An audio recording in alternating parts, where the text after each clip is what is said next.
When the male lead Makoto appeared, Willow was already pregnant with my child. Even so, it still couldn't stop the predetermined storyline. Once, just to be with me, she was willing to cut ties with her own family. Later on, however, she fell in love with the male lead and came to hate me to the bone. She found even a single glance at me unbearable. So I lost completely and utterly. I lost love, and even lost my child along with it. Until one evening 5 years later, a small child knocked on my door. With a face far too serious for his age, he said, "Mom doesn't want me anymore. Can I stay with you?" Chapter 1. I froze for a moment and said nothing. Jack pursed his lips unhappily. Lifting his delicate little face, he spoke with exaggerated seriousness. The teacher said parents have the responsibility and obligation to raise their children. The half-open door interrupted the rest of his sentence. I stepped slightly aside and said calmly, "Come in." The dim yellow light inside the room illuminated his slightly widened eyes. For some reason, his eyes flickered. He lifted his chin and snorted softly before obediently walking in. After closing the door, I turned around and saw Jack looking around curiously. When he noticed me looking at him, he immediately withdrew his gaze. Gripping the straps of his backpack nervously, he stiffened his little face and spoke. "My name is Jack Wong." It sounded like an introduction, but also like a reminder that he was the child Willow and I had together. I knew. The moment I saw him, I was already certain of who he was. Because his eyes looked so much like Willow's. Seemingly disappointed by my calm reaction, he turned his head away unhappily and stopped looking at me. I placed his small pale yellow backpack by the entrance and took him to wash his hands. Then I said, "Let's eat first." Jack obediently responded with an okay. By the time I brought the food to the table, he had already climbed onto the chair by himself. I asked him why he had suddenly come to find me. Jack lowered his head and poked at the small green vegetables in his bowl. His little head, round and dark, hung low as he mumbled vaguely. I argued with Mom. She kicked me out. Probably just a child throwing a tantrum and running away from home. Willow would likely come pick him up very soon. After all, 5 years ago, we had fought terribly over Jack's custody. There was no way she would abandon him now. My chopsticks paused. I couldn't quite describe the feeling in my heart at that moment. I didn't know Jack would come tonight, so I had only prepared a simple meal, 2 dishes and a soup. He was a picky eater. He didn't eat scallions or carrots. After picking through everything, there were almost no vegetables left for him to eat. Jack stared bitterly at the mashed-up vegetable leaves in his bowl. He secretly glanced at me, then guiltily swallowed them anyway. When we first met, he had carried a hint of arrogance and childish pride. Now he was picky with food and disliked vegetables. It seemed that at the Liu family's home, he was completely indulged and dearly loved. He probably hadn't been mistreated. I felt somewhat relieved. After washing the dishes, I waited for someone from the Liu family to come pick him up. I waited until 9:30. 6-year-old children get sleepy early. He took his pajamas out of his backpack and glanced around the room with his eyes. Then pouted and said, "There's only one bedroom. Are we sharing the bed tonight?" I looked at the clock on the wall. For some reason, no one from the Liu family had come yet. So I had no choice but to compromise. Shrugging, I said, "Yeah, you'll sleep with me tonight." I had thought Jack would throw a tantrum. After all, this small and simple one-bedroom apartment was naturally far less comfortable. It could not compare to living at the Liu family's house. But Jack merely pressed his lips together, his eyes flickering slightly. After washing his face, he huffed and puffed while changing into his pajamas. Then he kicked his legs and climbed onto the bed by himself. Just like at dinner, although he looked reluctant, he had still silently eaten all the vegetables I gave him. Under the blanket he wriggled around and around until a small mound formed. Somehow he pulled out a fairy tale book from somewhere, then revealed just his eyes to sneak a look at me before urging impatiently, "Dad, aren't you going to tuck me in?" I rubbed my forehead helplessly. He looked quite pleased. Chapter 2. After Jack fell asleep, I found Willow Liu's number. I hesitated for a long time, but in the end I still didn't dial it. Willow and I have been separated for 5 years. At the beginning, we both believed we could fight against fate. Back then, my family's one corporation suddenly went bankrupt. The Liu family broke off the marriage agreement and secretly arranged for Willow to marry into the Ito family. She got engaged to Makoto Ito. In order to be with me, she called off the engagement with Makoto regardless of the consequences. She even insisted on cutting ties with her family. Because of that, her father locked her in the house for half a month. She wasn't allowed to go out, so she resisted by going on a hunger strike. I knelt at the gate for an entire night.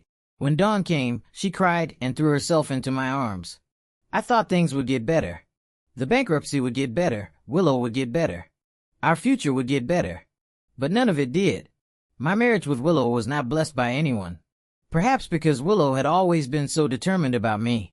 After she became pregnant, even though our life was difficult, she never once thought about giving up the child. So no matter how hard or exhausting life became, I was determined to support this family. Later on, the child was born safely, mother and baby both healthy. I worked even harder to earn money, and life gradually got back on track. Until one accident happened unexpectedly. A bundle of lumber on a tower crane slipped from its hook. The heavy wood crashed onto my head, and I instantly lost consciousness. My coworkers called Willow again and again for a long time, but she never answered. They sent me to the hospital. When I woke up, the person I saw was Willow, cold and distant. I didn't understand how someone could change so drastically overnight. The look in her eyes when she looked at me was filled only with unfamiliarity and disgust. When she left us, she didn't even say goodbye. Makoto came to see me. From him, I learned the truth about this world. Because of an error in the system's timing, the male lead arrived late. By then, the female lead had already developed feelings for someone else. As the price for correcting the mistake, the female lead's misplaced emotions began to reverse. The more she once loved me, the more she now hated me. Makoto looked at me with a mixture of pity and sympathy. Before leaving, he glanced at Jack and asked quietly, "Have you ever thought about what will happen to your child in the future?" I suddenly froze, feeling somewhat lost. I didn't know who I should hate. Should I hate Willow for betraying me? But even she herself couldn't understand her own feelings. Should I hate fate? Yet hatred would change nothing. I couldn't change anything at all. At that time, my parents were also in a car accident on their way to visit me in the hospital. They fell into a coma and might remain vegetative for the rest of their lives. I was on the verge of collapse.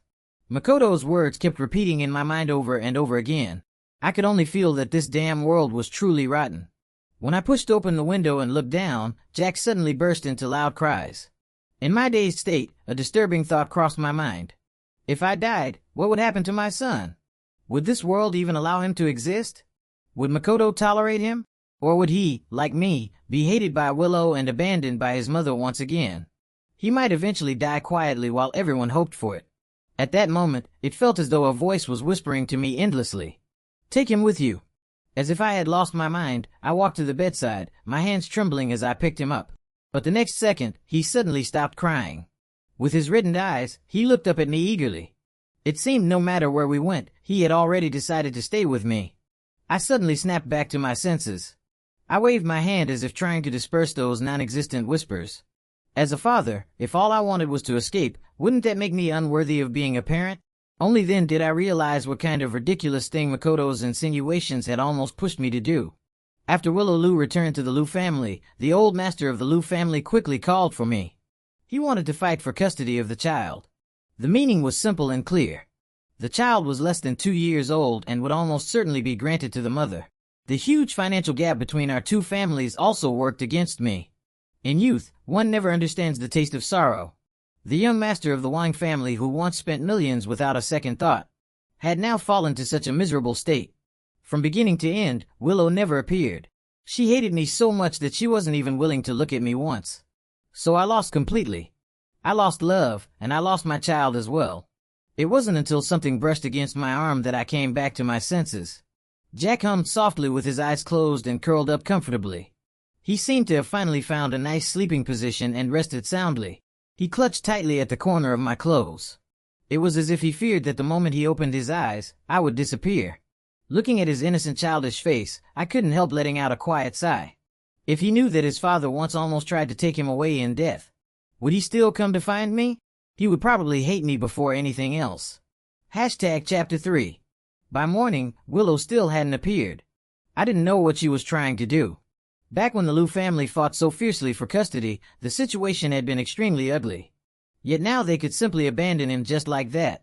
I woke Jack up early and drove him to school. The kindergarten he attended was not in the same city as mine. Fortunately, it only took about an hour to get there by car. Before getting out of the car, he made me promise again and again. He hoped I would come pick him up after school. He clung to me, whining softly and refusing to let go. Then he suddenly noticed a car in front of the kindergarten gate. His eyes lit up instantly. He hurriedly pulled me along and walked toward it. When we got closer, he deliberately slowed down his pace. He pretended casually to stand in front of a chubby little boy who had just gotten out of the car. As if on purpose, Jack swung our joined hands right in front of him. Then, in a loud voice that everyone could hear, he asked me, "Dad, you'll come pick me up after school, right?" It was the first time Jack had called me Dad, perhaps because I had been absent for 5 whole years.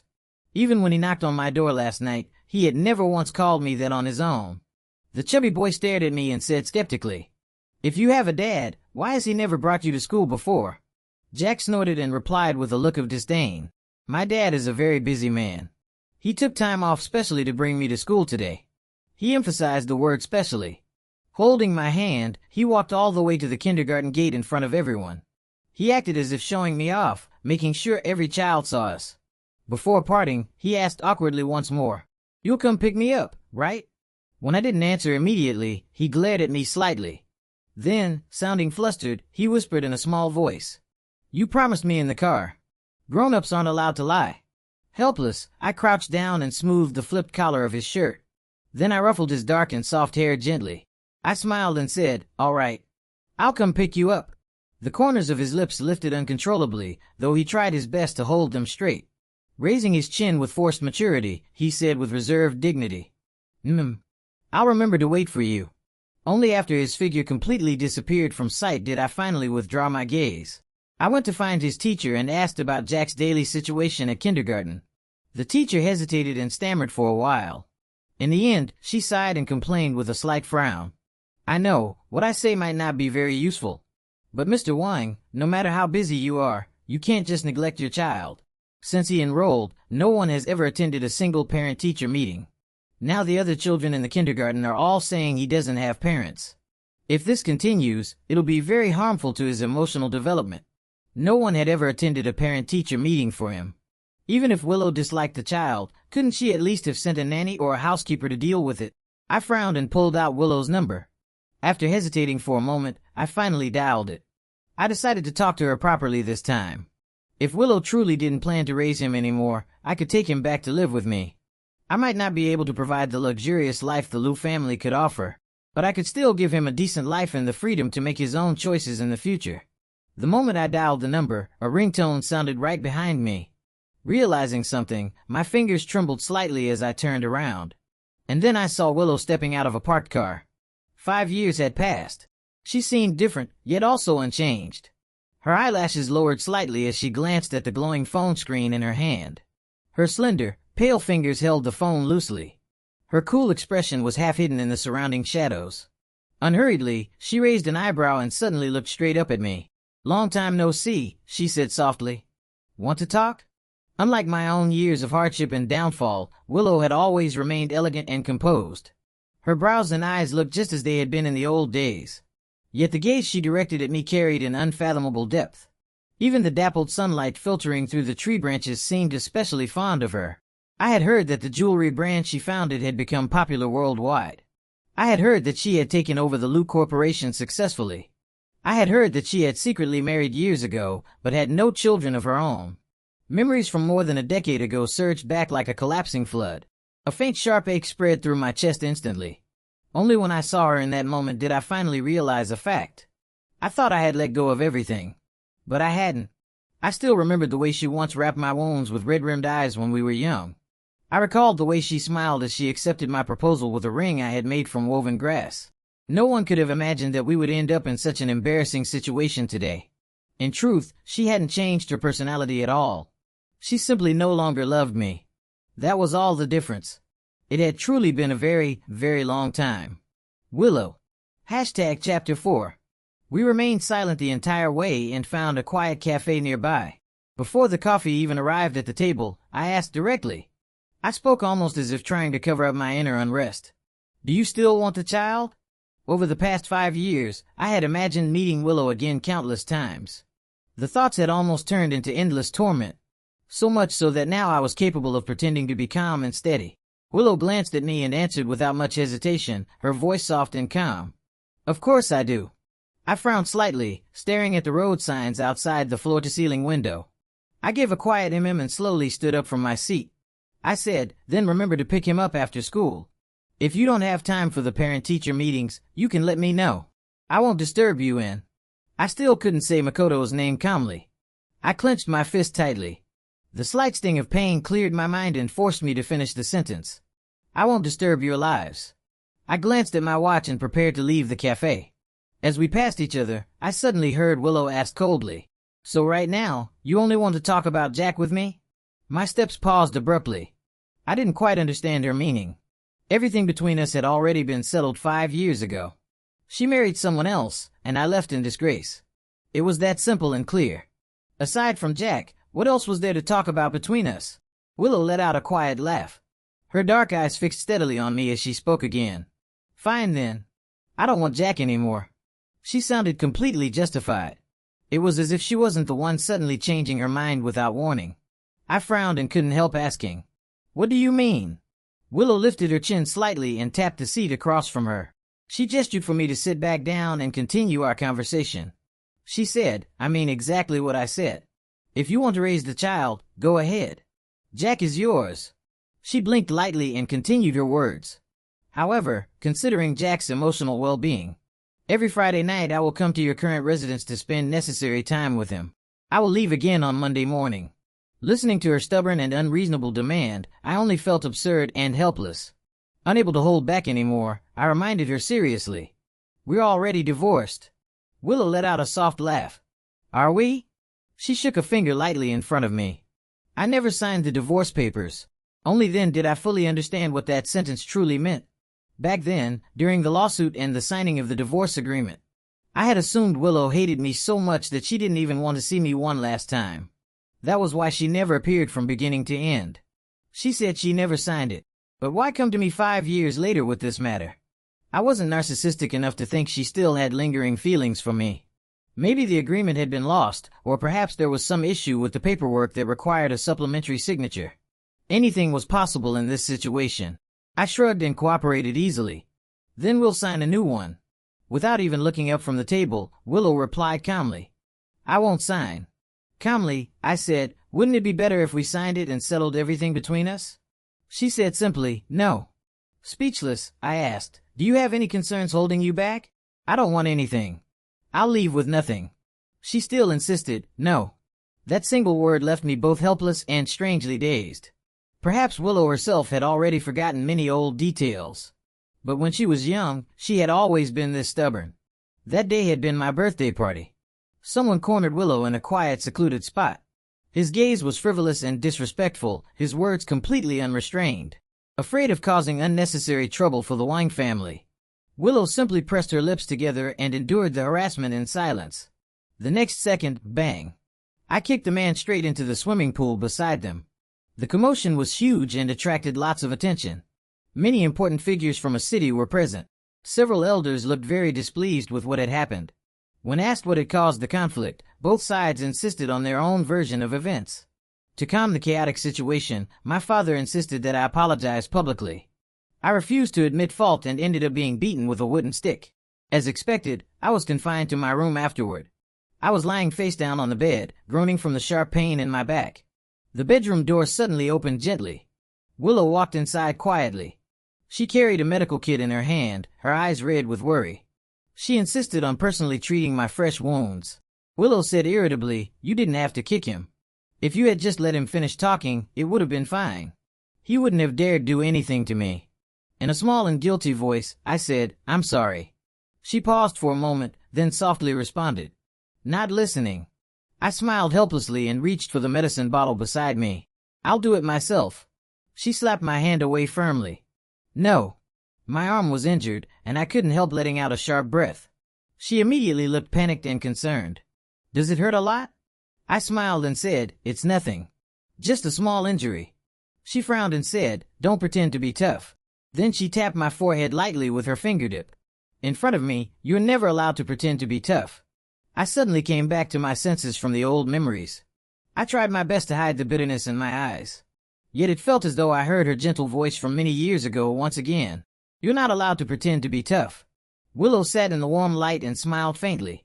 Tiny particles of dust floated slowly through the sunlight. The familiar outline of the past had already quietly changed with passing time. She raised her eyes and lifted her brows slightly toward me. Her gesture seemed like a response to something I had said earlier. She said, "George, there's no such thing as settling everything between us."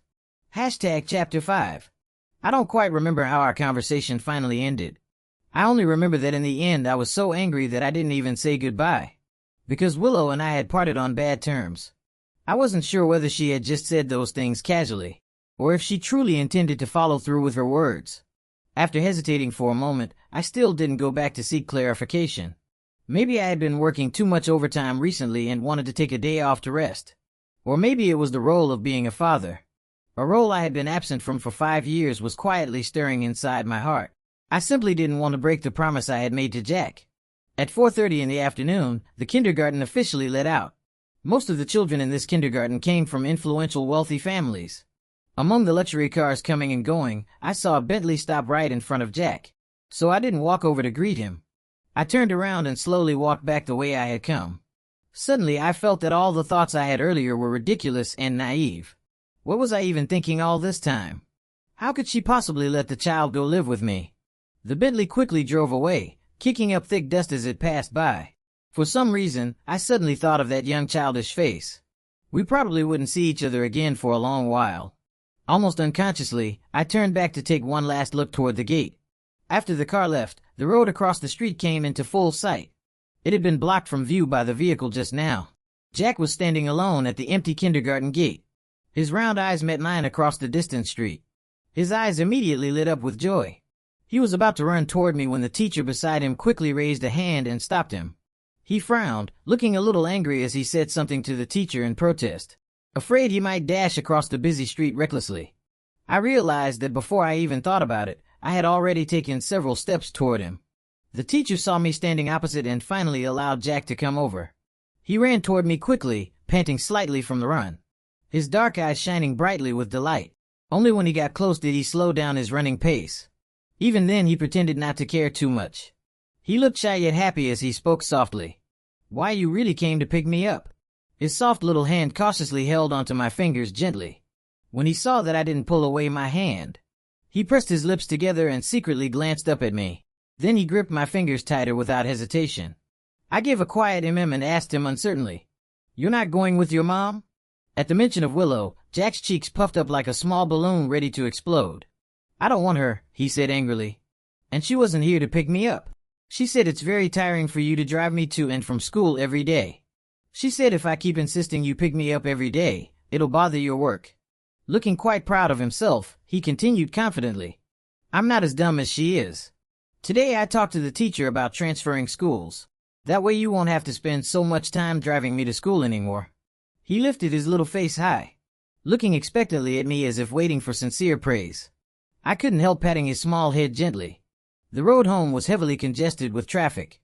After stopping by the market to buy daily groceries, the sky had already begun to darken by the time I held Jack's hand and walked home. As if remembering something important suddenly, he muttered casually, "Oh right, Dad. Tomorrow after school a driver will come pick me up. Mom said I should go home tomorrow and take all my clothes with me. But I'll still come back to sleep here. Don't forget about me." Tomorrow was Friday, I thought silently. I instinctively tightened my grip on the plastic bag containing the ingredients for braised pork. After a brief pause, I replied simply, "Okay." Children tend to forget unhappy things quickly. Perhaps after just one weekend, his family would coax him back home. He would forget all about this temporary stay with me. Every time we meet, I treat it as if it might be the last time.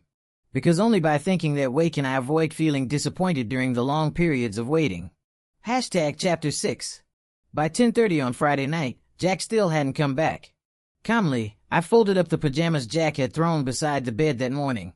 I stuffed the extra dishes I had made into the refrigerator to keep fresh. I turned off all the room lights slowly. In the darkness, I sat there in a daze for a while before closing my eyes to rest.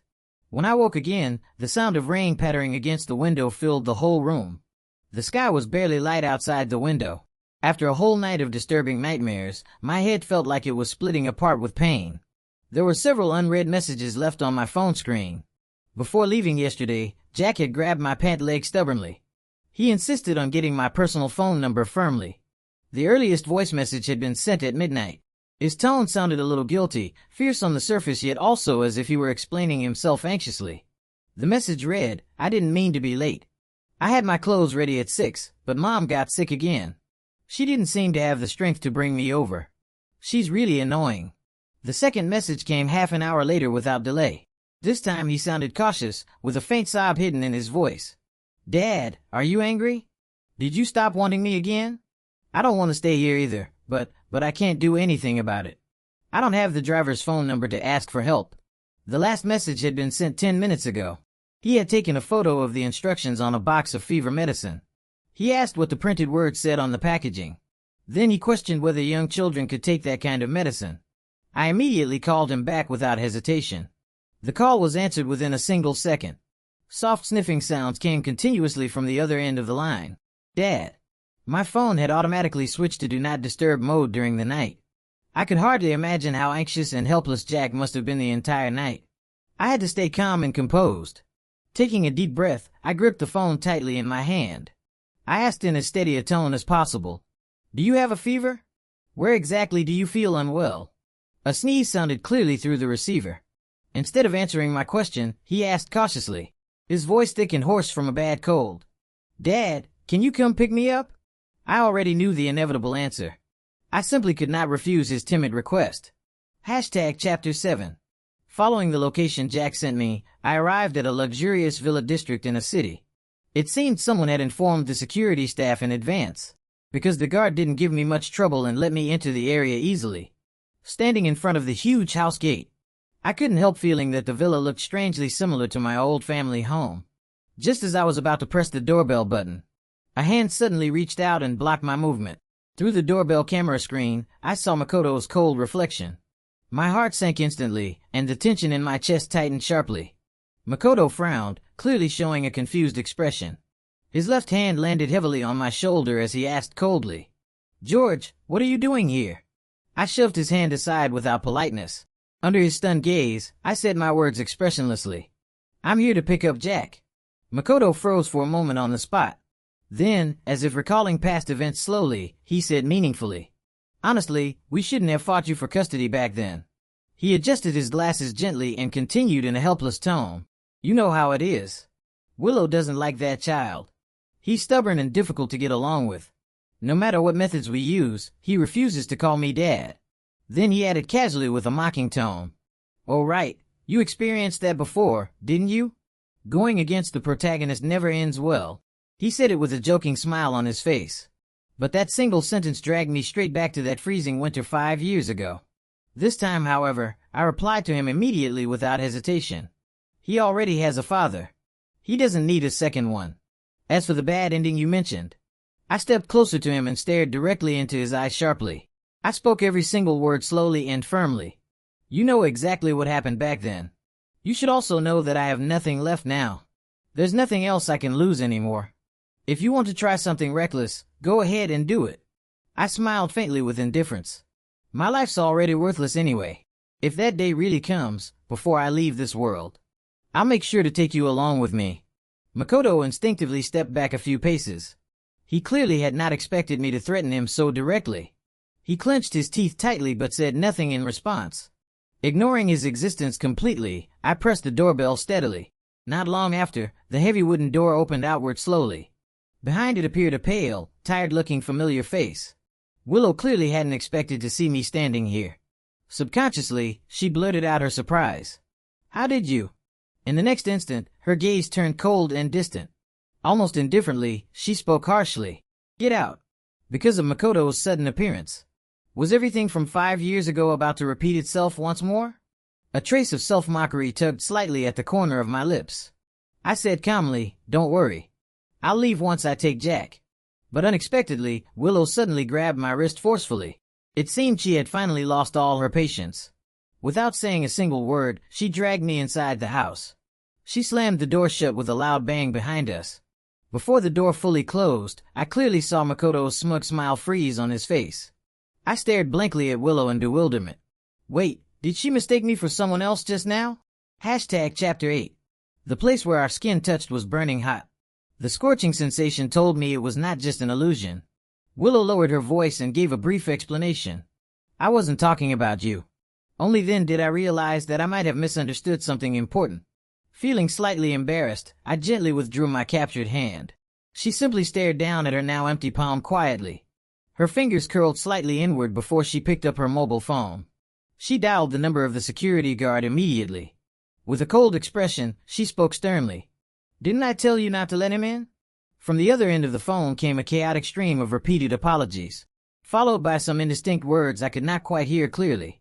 Not long after Willow hung up the call, the other party sent over a recorded surveillance video file. She handed the mobile phone directly to me. I looked confused and puzzled, so she explained the situation simply. "I never invited Makoto here. He sneaked in behind you." When I didn't take the phone from her hand, she shoved it into my hand impatiently. Then she carefully folded my fingers around the device one by one. With a serious expression on her face, she reminded me. "Evidence. Hold on to it well." That was when I caught the faint smell of alcohol lingering in the air. Wasn't Willow someone who got drunk easily after just one drink? Only then did I realize that the Willow standing in front of me seemed a little different from usual. My vision darkened slightly for a second. Other than me, probably no one knew just how troublesome Willow could become when she was drunk. Under Willow's watchful gaze, I had no choice but to steel myself. I finished watching the entire surveillance footage carefully. She stood beside me the whole time without moving away. When the video ended completely, she stared at me expectantly, clearly waiting for my sincere review. I laughed nervously and awkwardly tried to change the current topic. "You seem to have a fever right now." She reached out and touched my forehead casually. After thinking about it very seriously for a moment, she said solemnly, Seems like it." Great. Completely hopeless. I couldn't help letting out a helpless sigh. At that moment, Jack came trudging out of the bedroom slowly. He dragged his suitcase almost as tall as his small shoulders. When he saw me standing in the entryway, he froze on the spot. Then he dropped the suitcase onto the floor instantly. His eyes were already red as he ran toward me quickly. "Dad." Willow looked displeased at this scene.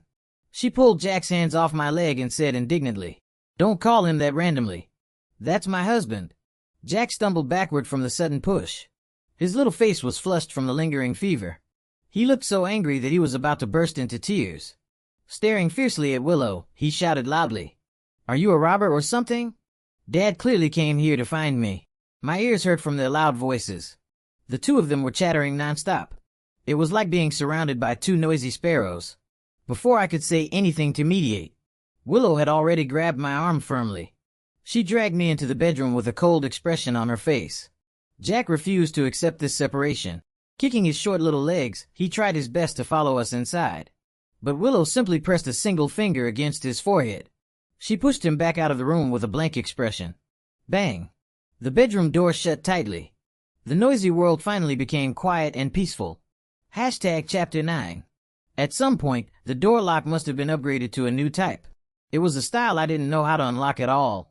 After struggling with it for a while and getting nowhere, I listened carefully for sounds outside the door. Not hearing Jack crying loudly outside, I felt slightly relieved. When I turned around, I saw Willow staring at me with an unhappy expression. She was holding a medicine box tightly in her arms. She shoved the medicine box into my arms and said concisely, "You're sick. Take medicine." I had no idea what they had been doing last night. It explained why both of them ended up suffering from fevers. Resigned to the situation, I began searching for suitable medicine for her. At that moment, Willow suddenly quieted down. Yet she kept staring at me without blinking her eyes. It was as if she feared that the moment she blinked, I would disappear without warning. I broke a pill in half and placed it gently in her open palm. Then I negotiated with her softly. "Jack needs to take medicine too. Could you open the door for me?" The moment she heard that sentence, Willow's hand froze in midair. She no longer reached out to take the medicine tablet. Her eyes slowly reddened with grievance. In a small, aggrieved voice she complained softly, "You're always like this. You only care about him, never about me." I nearly choked on my breath in astonishment. When had I ever treated her like that? But suddenly I remembered the question Willow asked the day we met again. "So right now, you only want to talk about Jack with me?" So, was that what she truly meant back then? Trying to reason with someone who gets drunk after one glass and grows jealous easily was pointless. So I quickly changed my gentle approach to comfort her. "There's no water here. I'm afraid you'll choke on the medicine. How about I go out and pour you some warm water?" Willow tilted her head and looked at me for a while. She seemed to carefully verify whether what I said was true or not. But she didn't open the locked door. Instead, she calmly walked back to the wooden table. She lifted a filled wine glass and raised her chin slightly upward. She spoke with composed dignity and stubbornness. "No need to go out. I have water right here." Then she swallowed the pill directly with the red wine inside the glass. It happened so fast I didn't even have time to stop her reckless action. My vision darkened out of shock. My first reaction was relief that it was not an antibiotic drug. I hurriedly flipped through the medicine instructions booklet. I searched online to check drug interaction risks. After confirming there were no cases of toxic reactions between that medicine and alcohol, I finally relaxed my tense nerves. Only then did I realize my whole body was covered in cold sweat. Helplessly, I called out her name. "Willow, open the door. I need to drink water." Willow raised the half-finished wine glass. She handed it to me with an innocent expression on her face. I glanced at the liquid inside and mercilessly pointed out the truth. "That's red wine. It's red. Is the water in your house red too?" Willow responded with a guilty little "oh." She stood there hesitating for a brief moment, before slowly walking toward the door and unlocking it. I stared at the now open doorway in complete surprise. She hadn't softened her attitude even when Jack had a high fever. She would rather swallow medicine with wine than give in even slightly. Yet now she had compromised so easily without resistance. It was only because I said I wanted ordinary drinking water. Willow stood lazily by the door. She looked so sleepy that she seemed about to fall asleep standing up. She said softly, then remembered to come back. Chapter 10. After coaxing Jack to take his medicine and fall asleep peacefully, I promised him again and again that I wouldn't secretly leave him behind. I hesitated for a moment before turning back to Willow's bedroom. It was only because I didn't want to see ridiculous news headlines tomorrow, such as "Eldest Princess of the Liu family dies at home after taking medicine with alcohol." That was definitely the only reason for my return. Absolutely nothing else, personal feelings involved. Pushing open the half-closed bedroom door gently, I saw Willow sleeping quietly soundly on the soft bed. I tugged at the blanket beneath her body lightly. Good. It did not shift easily. I didn't dare touch her body directly to avoid startling her. So I grabbed a corner of the thick blanket. I wrapped it loosely around her figure gently, turning her into a cozy warm cocoon. In the dim quiet bedroom, I silently watched her sleeping face for a moment. Just as I was about to leave after completing this small mission, the mobile phone placed on the bedside table suddenly began to ring loudly. A gentle old song played as the ringtone melody. Pear blossoms fall again in the courtyard, another year gone by. Moonlight spills across the empty steps in the quiet night. In dreams the flute and drums play the old melodies. When I wake, tears stain the rouge upon my face. "Little Mountain," the lyrics repeated again and again. I froze in place instantly. Why did this song sound so full of lingering longing and the sorrow of fading beautiful times? The caller displayed on the screen was Old Master Liu. No matter what happened, this was not a call I should answer. I had just turned to leave the room when a hand suddenly grabbed my sleeve from behind. The thin blanket slipped down from Willow's shoulder carelessly. She clutched my sleeve tightly without letting go. Her expression turned dark and uneasy as she stared at the continuously ringing phone. It was as if she feared I might take the chance to leave her side. She dragged me quickly toward the door and locked it firmly right in front of me. Then she poured all the remaining wine from the bottle into an empty glass. She picked up the ringing phone and dropped it straight into the liquid. The phone kept ringing stubbornly in the wine for a while, before the screen finally went completely dark and silent.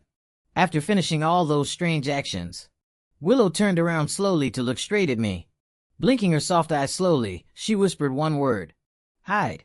What the hell was she thinking right now? Anyone who didn't know better would think someone was about to come catch us having an affair. I assumed Old Master Liu was coming over to the house, and she wanted me to hide myself secretly. The thought made me feel both embarrassed and miserable inside. I shrugged my shoulders calmly. "There's no need for that. I'll leave right away. I wouldn't put you in a difficult position." But Willow said nothing in reply, and she still didn't let go of my captured sleeve. She first dragged me toward the walk-in closet area. She tried very hard to walk in a straight line, yet her steps still stumbled crookedly side to side. It was obvious that she still wasn't sober from drinking alcohol. The closet door stood half open in front of us. There were no wardrobes large enough to hide an adult person inside. Unsatisfied with this hiding spot, Willow dragged me back out of the closet. She searched around the bedroom carefully for a suitable hiding place. before staring thoughtfully at the big soft bed. Then she ordered me to hide under the thick blanket. She even got angry when I did not obey her order immediately. The moment I poked my head out from under the covers, I heard Willow muttering to herself confusedly, "No, I should hide too." I was left speechless by her childish behavior. Hide in your own private house? The next moment, she climbed under the blanket together with me. Darkness covered everything surrounding us instantly. I heard her sigh in relief and murmured softly, "Now nothing bad will happen to us." My heartbeat suddenly skipped an irregular beat. For some reason, a distant memory surfaced clearly in my mind. 5 years ago, Willow Lou had nearly broken all ties with the Lou family just for my sake. Until the day she received an urgent phone call from old Master Lou. He claimed that he was critically ill and dying.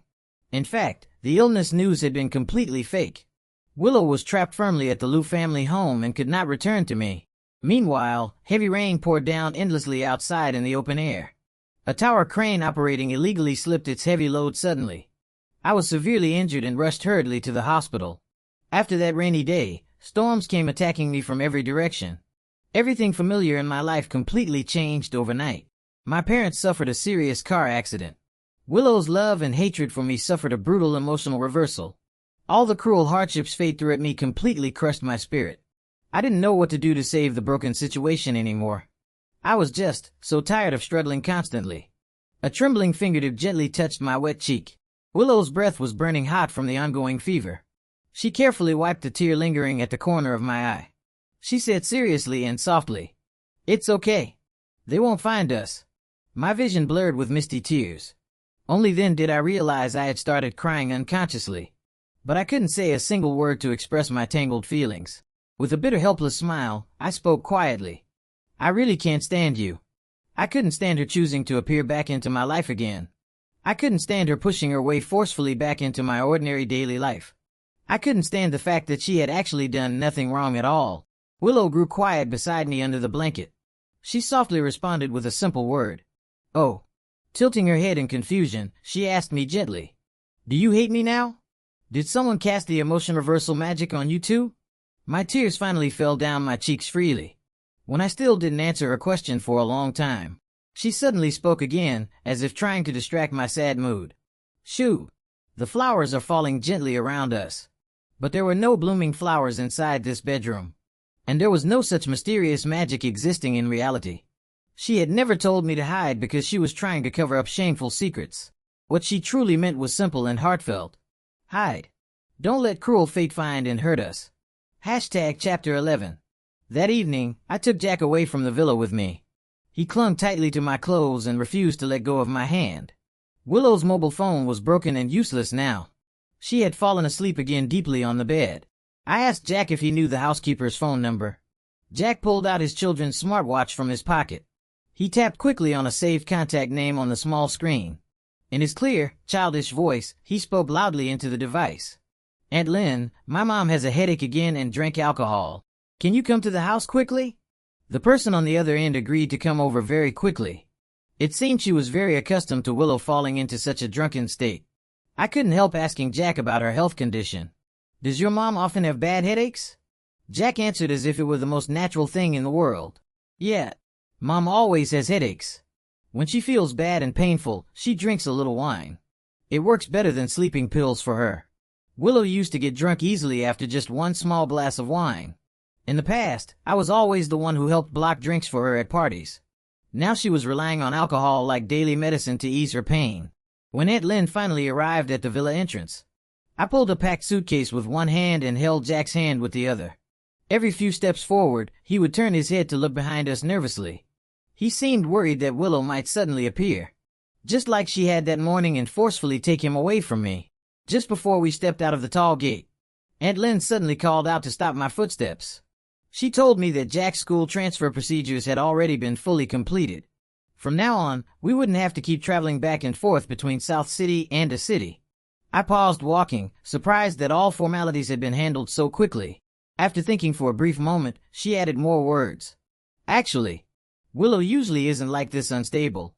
It was obvious she had seen the messy scene inside the bedroom earlier. With some difficulty, she continued explaining the situation. "As for today was probably just an accidental exception. I smiled faintly and nodded in understanding. I know. How could I not know her well? When Willow first drank alcohol at 18 years old, she had taken only a single small sip, before collapsing and falling asleep heavily on my shoulder.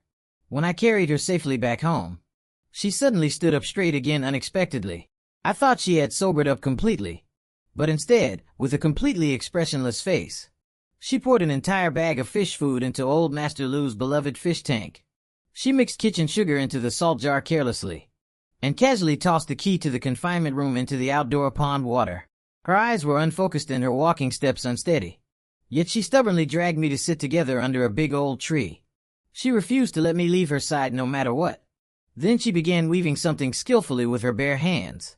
Delicate flower petals drifted down slowly in the gentle wind. I looked up toward the sky, and through the falling rain of soft petals, I met a pair of bright clear eyes staring back at me. She stared at me blankly for a moment in silence. Then she raised a pair of simple rings woven from fresh grass. She urged me eagerly with a sleepy tone. Don't waste such a romantic atmosphere. Hurry up and propose to me. After we exchanged the handmade rings on our fingers, she added softly, one for each of us. Don't lose them. Then she completely passed out and fell into deep sleep. The next day, when Willow remembered everything ridiculous she had done while drunk, she was too embarrassed to even lift her eyes and look me in the eye. From that unforgettable day on, she never touched alcohol again. Thinking about those sweet old past memories, I couldn't help smiling gently again. But when I lifted my head, I saw that Willow had woken up at some point. She stood at the top of the stairs looking down at me. Jack reacted as if facing a great enemy. He grabbed my hand and immediately pulled me toward the door, whispering urgently, Dad, let's go. Willow didn't chase after us. I only heard her say softly, see you next time. So soft as the lips I once kissed that year. As soft as the moment I held that grass ring and proposed to her. So soft that it almost felt like nothing more than my own illusion. Then, until next time. If there is still a next time. Chapter 12. After Jack transferred schools, his new kindergarten was very close to my home. For nearly a week afterward, Willow didn't appear again. I was almost getting used to this kind of life. Until one day, the editor-in-chief suddenly called me into her office.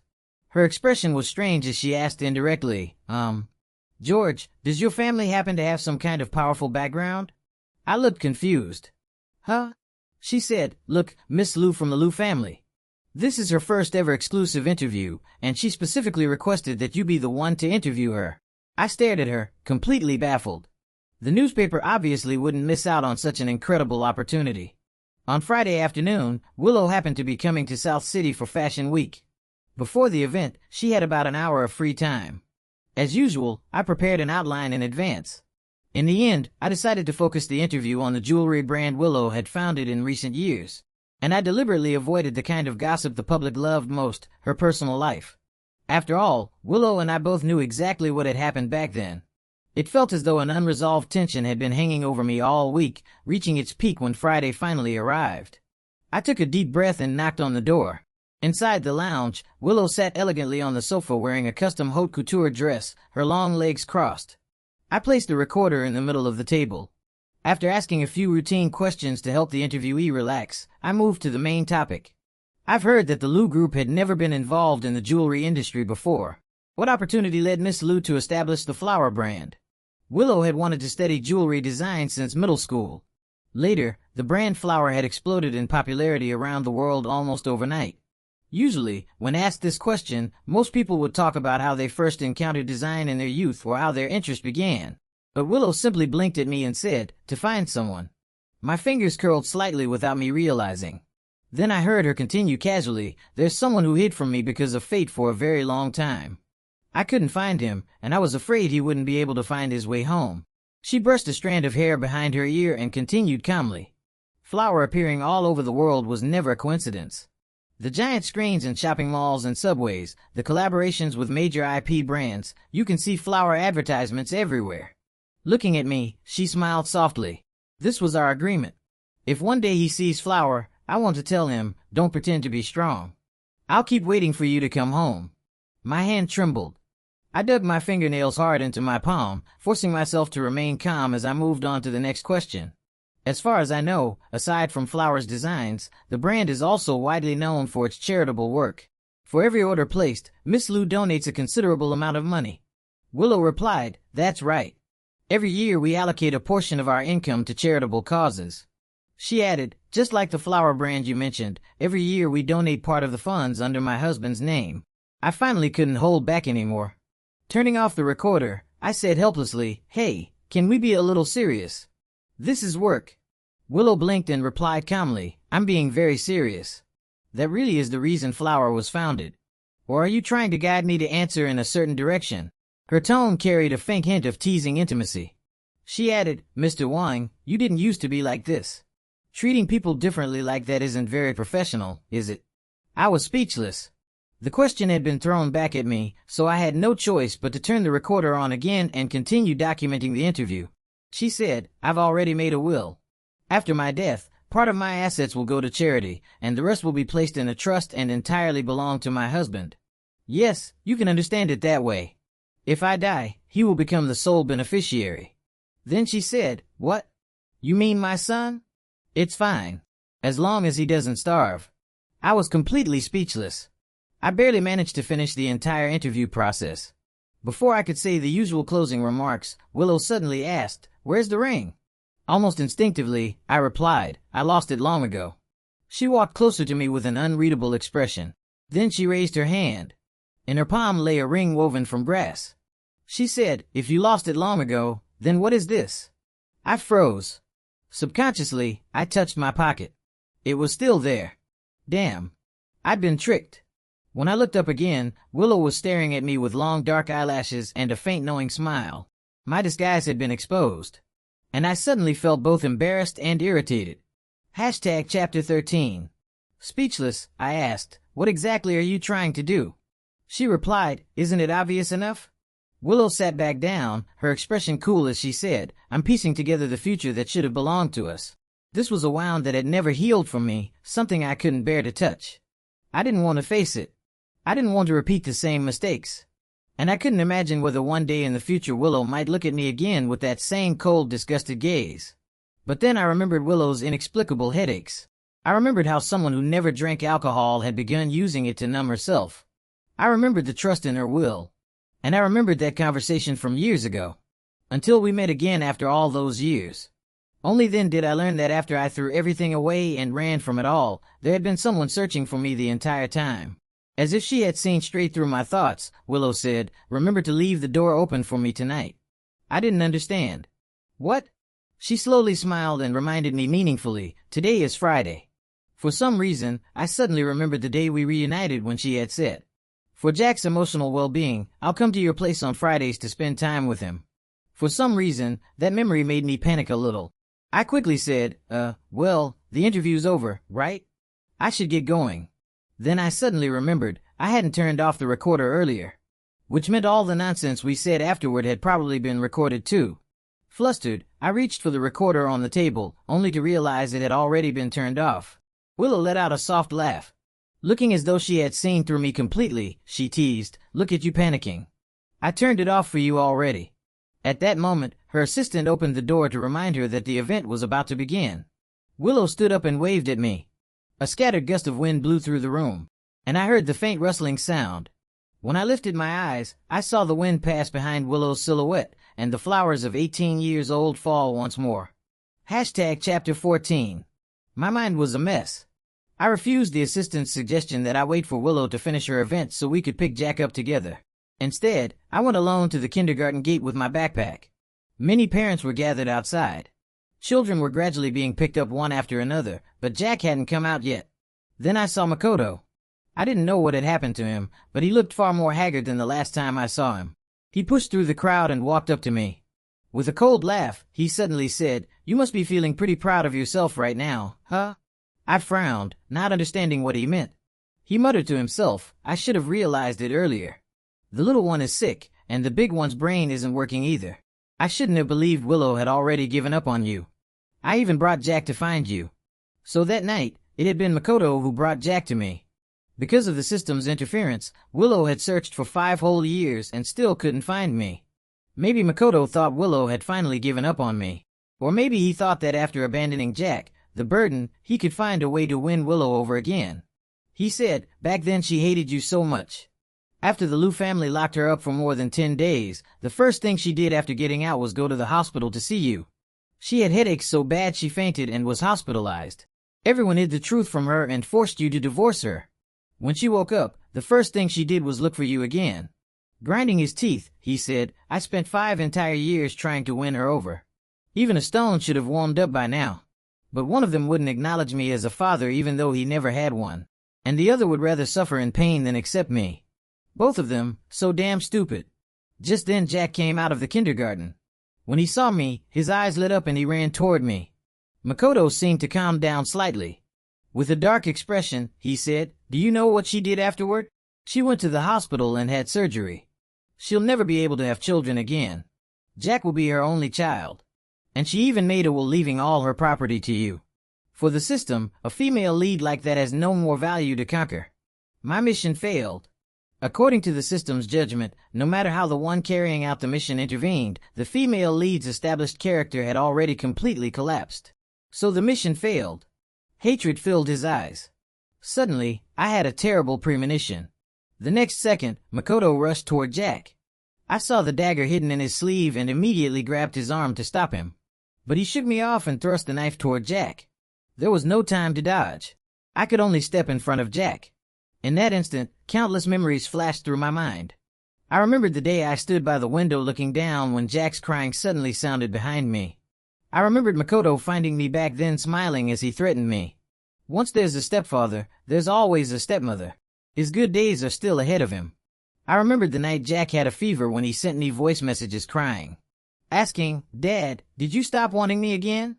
I remembered sitting by his bedside feeding him medicine when he suddenly hugged me and whispered, Dad, I love you. A dull pain struck my back. Jack had been frightened. His small hands clutched tightly at my clothes as he burst into loud tears. My face turned pale as I turned around. The kindergarten security guards and several parents had already pinned down Makoto, who was laughing like a madman. At that moment, Willow finally arrived. She ran over, grabbed my hand and said anxiously, I'm sorry. I came too late. My vision blurred. I shook my head and slowly closed my eyes as my voice weakened. No, you found me. You found me within fate. The next second, Willow angrily pinched the point under my nose and snapped, Stop acting pitiful. He stabbed your notebook in your bag. What are you pretending for? I was speechless. At that moment, I thought.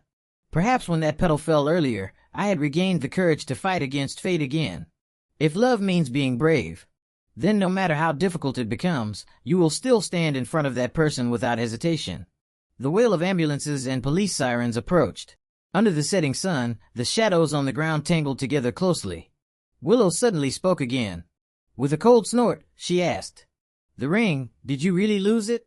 She sounded very concerned about it, as if she had been holding the question back for a long time. I looked at her and grinned mischievously. No, it's on me. Tonight, you can find it yourself. She froze for a moment, then pinched me hard. Let's see each other every day from now on, Willow. #Willow, extra story. #Chapter 1. The first year after he left. She raised their child alone. Sometimes Willow couldn't understand it. How could raising a child be even more exhausting than giving birth? Such a tiny little creature, yet when he cried, his voice could pierce through 3 entire floors. Even when his throat grew hoarse, he still refused to stop. But sometimes, when she woke suddenly from dreams in the dead of night, she would still think of him. Emotion and reason were constantly fighting each other. Back then she had been unable to accept the reversal of her feelings and had fainted, ending up in the hospital. When she woke up again, he had already disappeared. Old Master Liu told her that he had taken 2 million yuan and agreed to the divorce. After that, he vanished from the world without a trace. She didn't care whether that story was true or not. She was only confused. Was she really worth only 2 million? If he was leaving anyway, he should have at least taken more. At that time she still hadn't sorted out what exactly existed between them. But she understood one thing very clearly, even if she hated him, they were still meant to be bound together forever. Chapter 2. The 3rd year after he left. She still hadn't found him. Because her reason kept resisting the reversed emotions, she began suffering from constant headaches. Even painkillers no longer helped much. Makoto came to see her and asked, Are you planning to die from the pain? What does that have to do with you? She frowned, too lazy even to answer him. Instead, she simply called security and told them not to let random strangers in anymore. Makoto refused to give up. He kept pestering her, asking why she wouldn't at least try being with him. Willow replied coldly, "My emotions may be confused, but I haven't lost my memory. And even if I had amnesia, that doesn't mean I've lost my mind." She wasn't angry. She was merely indifferent. Such a proud person, even her hatred was something she refused to waste. So no matter how much her feelings were reversed, she would never love him. Chapter 3. The 4th year after he left. By then, Makoto was already close to collapsing. More than once, Willow overheard him arguing with the system. That was how she learned the truth about this world. With the help of the system, Makoto possessed a skill that could reverse emotions. Before this world, he had easily completed several conquest missions using that ability. Instead of exchanging his rewards for rebirth, he had become addicted to the thrill of controlling other people's lives. He wandered from one conquest world to another. He once questioned the system angrily, "If this is only an F-rank vacation scenario, why is the difficulty so high?" The system said something she couldn't hear. Makoto was so furious that he swept everything off the table. "Damn system. How can you just leave like that? Not enough energy? Then what about me? What am I supposed to do?" He even stopped her in the street once, pleading in a low voice. "You just have to like me. Once I finish the mission and leave this world, you'll be able to meet him again." Liar. She didn't believe him.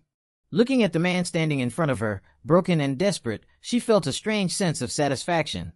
Suddenly she thought of George from years ago. When she woke up back then, the only thing he had left behind was a divorce agreement with his signature on it. She still didn't understand why things had turned out that way. But she did understand one thing. People should always pay the price for their choices. So there was no need to complete any mission. Let everything end in this world. Let them all die. After all, she didn't find any of it very meaningful anymore. Chapter 4. The 5th year after he left. Jack ran to her and had a huge argument with her. Every time there was a parent-teacher meeting, he never told anyone at home. When she asked why, he only said he wanted his dad to attend, not his mom. His little body trembled, his voice filled with anger, grief, and frustration.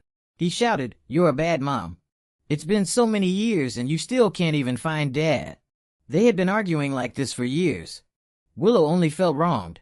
After all, she was the one who wanted to find him the most. Her head began to hurt again. Perhaps because she had stayed in this world too long, the system's energy had weakened. She had gradually grown used to this kind of pain. Annoyed, Willow pushed him away. "Then go find him yourself." Jack angrily turned and walked away. "Fine, I'll find him myself."